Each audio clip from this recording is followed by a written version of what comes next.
자, 그럼에도 하나님 도와주세요라는 제목 가지고 우리 가정 예배 말씀 시작하겠습니다. 자, 오늘 이사야 64장 전체 1절부터 12절까지 보면서 함께 말씀 나누겠습니다. 원하건대 주는 하늘을 가르고 강림하시고 주 앞에서 산들이 진동하기를 불이 섭을 사르며 불이 물을 끓임 같게 하사 주의 원수들이 주의 이름을 알게 하시며 이방 나라들로 주 앞에서 떨게 하옵소서.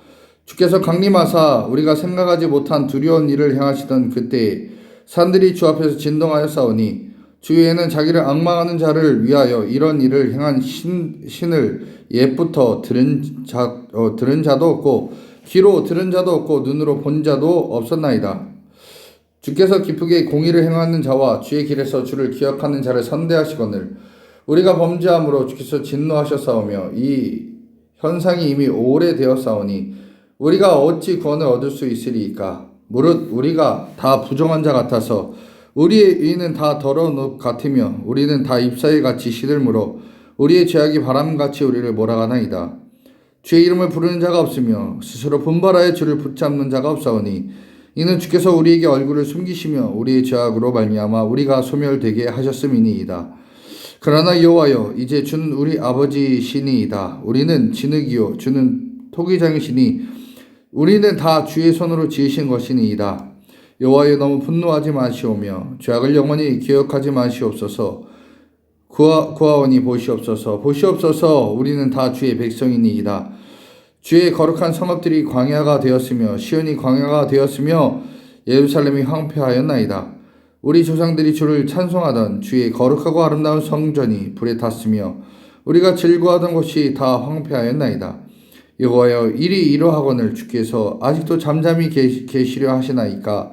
주께서 아직도 잠잠하시고 우리에게 심한 괴로움을 받게 하시려나이까? 아멘. 자, 오늘 우리가 읽었던 이 말씀은 과거에 우리 그 처량한 삶을 돌아보며 하나님을 향해 탄식하던 이사야, 그 이사야가 하나님 이제 직접 개입해 주시옵소서. 이스라엘 민족에게 있는 이 문제 하나님 해결해 주시옵소서라고 하나님께 간청하는 기도의 하나입니다.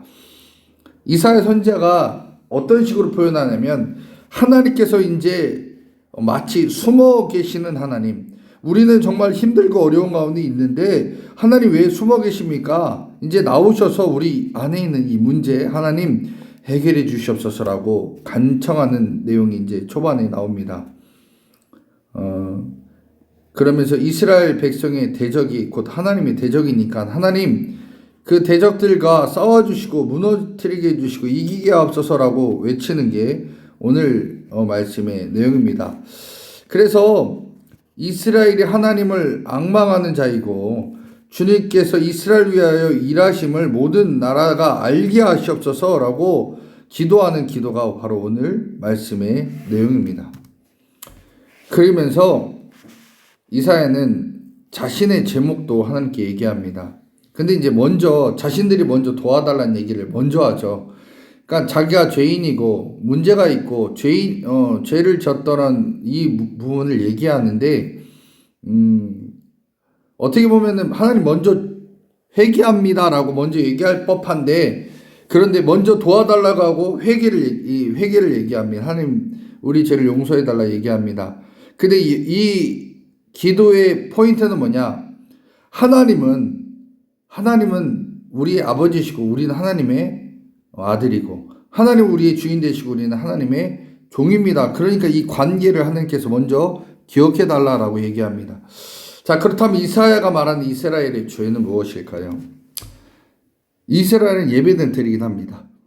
근데 주의 이름을 부른 자 없고 기도를 하지만 주를 붙잡는 자가 없었다라는 겁니다.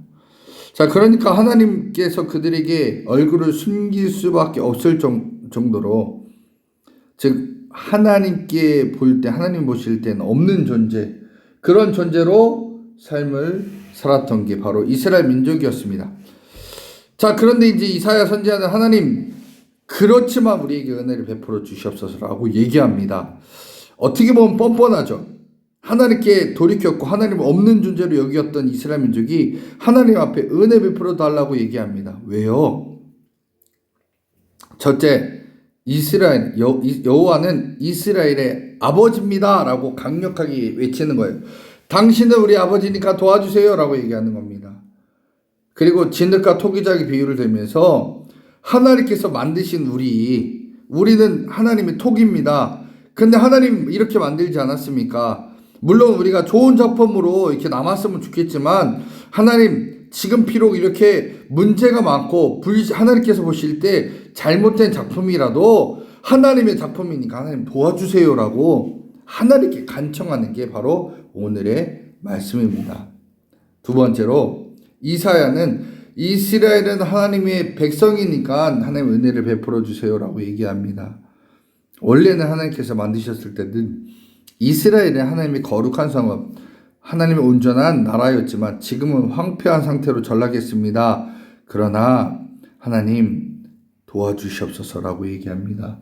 도와주시옵소서 얘기하면서 이사야 63장 15절 말씀처럼 하나님께서 열성을 보이시고 능하신 행동이 다시 하나님의 간곡한 자비와 사랑이 돌아가기를 소망합니다라고 얘기합니다. 그러니 이제 하늘문 열어주시고 하나님 이 문제 가운데서 개입해 주시고 하나님께서 도와주셔서 침묵하는 그 모습 가운데서 이제는 돌이켜 주시옵소서라고 얘기합니다. 그렇기 때문에 우리는 이렇게 어려움 속에 있는 이스라엘, 이렇게 기도하는 바로 이사야의 이 모습을 보면서 우리는 기억해야 될 게 있습니다. 하나님은 누구냐 이거예요. 첫 번째로 하나님은 구원하시는 분이다라는 겁니다. 하나님은요, 우리가 지금 잘못하고 있지만, 문제 가운데 있지만, 그러나 예전에도 그렇게 우리를 인도하셨고 구원하셨던 그 하나님, 지금도 구원해 주시옵소서라고 얘기했던 그 하나님, 그 이사야의 기도, 우리에게도 필요하다라는 겁니다.